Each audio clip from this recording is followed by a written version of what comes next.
They promised us 40 acres and a mule, and I'm still waiting on mine personally, so I feel that they should pay us. Well, all right, girlfriend. Welcome back to BET Tonight. I'm Tavis, Smiley. Glad you're with us tonight as we have this conversation about what America owes to blacks, if anything. Is there a debt, as Randall Robinson suggests, that is owed us? What do you think? We'll go to your phone calls here in a moment. But I want to get Mr. Ballard in this conversation. First of all, thanks for being so patient and coming on tonight. Give me right quick an update on the reparations proposal in Tulsa. Well, you know, the irony, Oklahoma was the leading state for the black exodus 100 years ago. And here we have an opportunity at the start of this millennium, to be the leading state dealing with the hardest question when it comes to race in America, and that's reparations. Currently, we have a proposal drafted that the commission will vote on the 1st of February. Within that proposal is basically $33 million will be allocated through the tobacco funds that goes through the state of Oklahoma. And literally, $26 million will be allocated for full scholarships.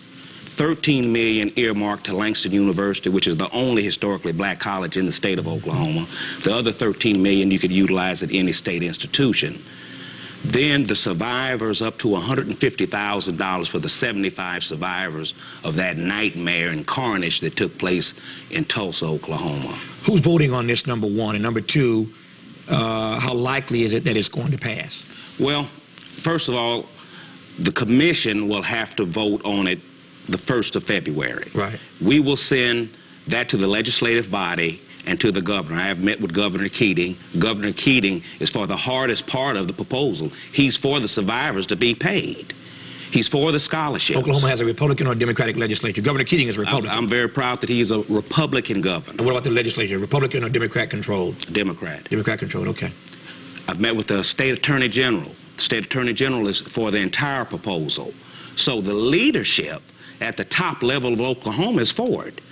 We got to persuade and lobby the state senators and the legislative body to fall in line on this proposal. How could you justify in Oklahoma, not that black folk are always respected by the Democratic Party, although many of us happen to be part of the Democratic Party, how could one justify this proposal not passing if the Republican governor is for the most difficult part of the proposal?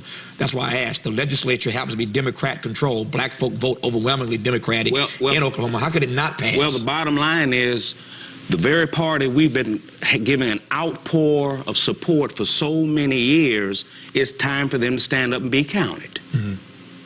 Randall, back to this question I asked before the break, before we go to some phone calls here, and I want to hear from King Ayi on this as well. How do you respond? How do you juxtapose? How do you justify asking America for reparations, but having never heretofore, at least to my knowledge, pressed Africa, not even for money, but for an apology for having sold us into slavery? How do you juxtapose or justify those two positions? I think this is a question, Tavis, of perspective. We must be very careful not to blame the victim in this situation. But no rational person would blame the Nazi Holocaust on Jews. Yet there was, to some extent, Jewish cooperation with their repression. There has never been repression in any country in the world, in any society in which there was not some cooperation by the victim. We must remember that the people who did this, who constituted a small minority in these societies, had no idea what was going to happen to these victims. They built no slave ships. They ran no massive international commerce. And at the same time, we must not forget that Africa has been devastated by slavery in much the same way those of us who live in the diaspora have been devastated. Africa has never been the same. It was depopulated, stripped of its most able people, its institutions, its social and economic and cultural institutions were destroyed, institutions that had worked, and that was succeeded, that slavery period, of course, in Africa was succeeded by colonialism. And so Africa is as much a victim of slavery as those of us who have lived in the diaspora. We shouldn't forget that. And so we must keep perspective here. Let me ask King Ayi if he agrees with the latter part of your statement there, that Africa is as much a victim in this as African Americans have been, King Ayi, and respond, if you will, to how we can justify asking our country, asking America to apologize and offer reparations, but none of our leaders have ever been on the front line of asking Africa. You offered tonight, you came on this program, and Randall respected your coming on, as all of us do, and respected your words. You come on tonight to offer an apology for slavery on behalf of Africans as one African. But what about the fact that we've never asked, we've never pressed Africa to apologize for this? Well, I think Mr. Robertson is right. Africa also is victim in this. Before we can become one in the diaspora, the apology, which is, I believe, needs to come from us as one of the traditional and ancient monarch, reviving the history. Our brothers and sisters in the diaspora needs to know we are sorry for what did happen then, those who are involved. Like Mr. Robertson said, they don't know what's going to happen in this part of the world.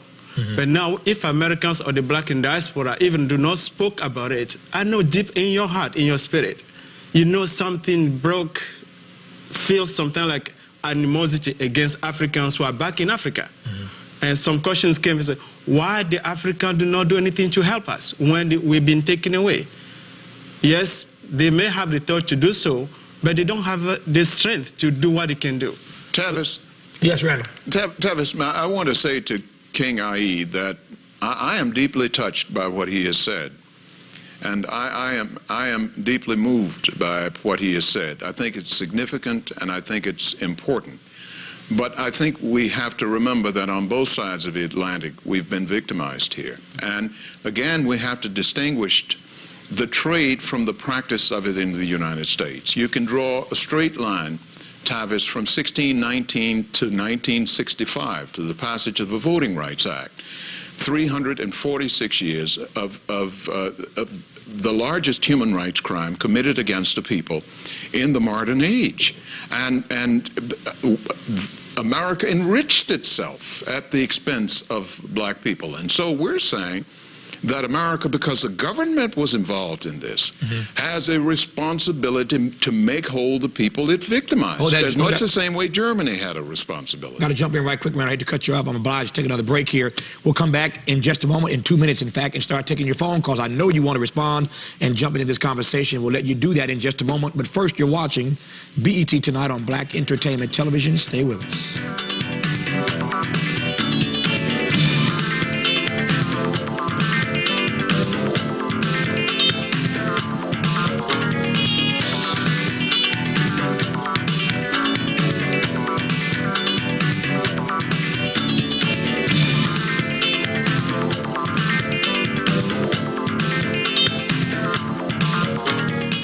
They owe them money because that happened such a long time ago, and this is the 19th, 20th century. That happened years and years and years ago, so I don't think so.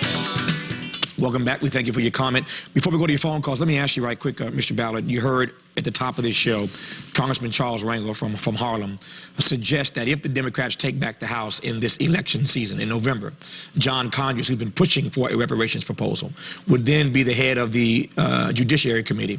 And as the head of the committee, working along with the Democrats who, if they control the House, Congressman Rangel suggests that he thinks that this would be a top priority item for the Democrats.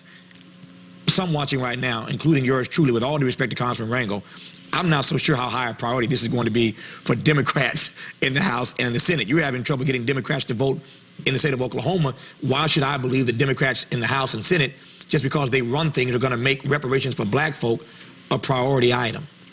Well, Brother Smiley, I'm for any party that is promoting African-American unity, culture, awareness. That crosses party lines as far as Currie Ballard's concerned. Mm-hmm. But do you think, though, is it yours? What do you think? I know this is all speculation. First of all, we're assuming that the Democrats are going to take back the House. But or the Senate, if they did, do you think this would be, in fact, a priority item for the Democrats? I am a card-carrying member of the Republican Party. Mm-hmm. But again, if the Democrats take over the House, I will be with them 100% if they're pushing this agenda. Randall, give me a quick answer if I go to these phone calls. Do you think Charles Rangel is right, or does he need to be disabused of that notion? No, I think he's right, Tavis, but only if we build a base of support for this movement. Nothing starts at the end of it. Of course, we're at the beginning of this. What we did on South Africa, what we did on Rhodesia, what we did on Haiti, all of these things started at this point. You have to build support across the country. We're going to ask city councilmen, city councilwomen and men across the country to introduce a resolution supporting this. And we're going to try to recruit co-sponsors for Congressman Conya's bill so that we can have this national debate that we need to have. Diane in Rhode Island, thanks for holding, Diane. You're on the air, and I'm glad you called. Good evening, Tavis. Good evening. I would just like first to say I accept King Aye's apology. And also, I agree with Mr. Robinson in terms of you know, our forefathers in Africa did not know what they were trading us into, and that it's almost like we're blaming the victim here. I would also like to say that the atrocities that were committed here on American soil, not anywhere, not in Africa, here.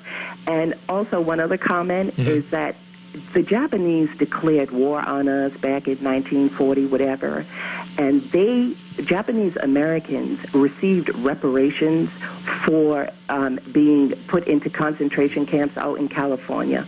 So why not us? Diane, before I let you go, and I want to move on to some other calls right quick, but let me ask you, what do you say to folk who listen to your phone call live on TV here tonight and say, there those black folk go again, making excuses? You have said it, Randall has said it, that even the King has said it, that the Africans didn't know what they were getting into, they didn't know what they were selling us into. To some folk, that sounds like an excuse. It sounds like we're making an excuse for what they did to us. They didn't know any better. Black folk, once again, making excuses. What do you think? I don't think we're making excuses. I think that we have, it's a reason. It's not an excuse, it's a reason, and we did not know what was happening back then. Our forefathers didn't know, and it just amazes me that it's such a big deal. I mean, the Vietnamese, when they came over after their war, those people, they received some type of government vouchers or whatever, something from the government. I just believe that you can't argue with the truth, and the truth is that the atrocities were committed here by Euro-Americans. I got to run, Diane. I thank you for your phone call, though. Tavis, can I make a comment to you? Sure. My dear friend, Tavis, I love you very much, but I think... I hear something coming. Tavis, I think you're so wide of a mark, you're missing a point so badly here. Go ahead.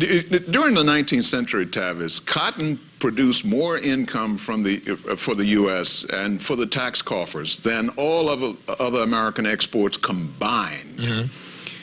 The people who produced the cotton were never paid, and it produced wealth for other people.